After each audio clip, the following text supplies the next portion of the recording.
आपण आपल्या आहारात, जीवनशैलीमध्ये कोणते असे बदल करू शकतो जेणेकरून हा त्रास कमी होऊ शकतो? तर सगळ्यात महत्त्वाचं आपल्याला माहिती आहे, भरपूर पाणी प्या.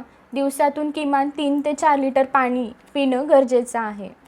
चहा, कॉफी, कॅफीनयुक्त पदार्थ, कोल्ड ड्रिंक्स, गोड पेय यांचं अतिसेवन करणं टाळावं. मसालेदार, तेलकट पदार्थांचा समावेश कमी करावा.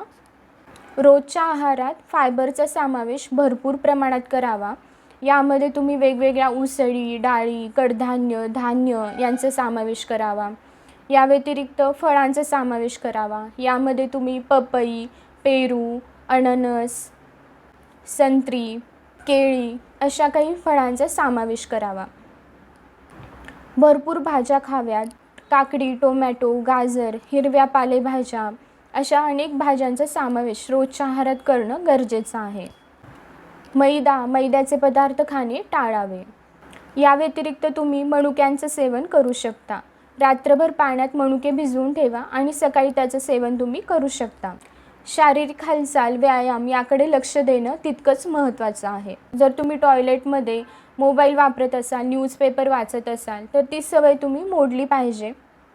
बऱ्याच वेळा काही कारणांमुळे शौचात जाण्याची इच्छा झाली तरी ती रोखून धरली जाते, त्याकडे दुर्लक्ष केलं जातं. तर असं करणं टाळलं पाहिजे.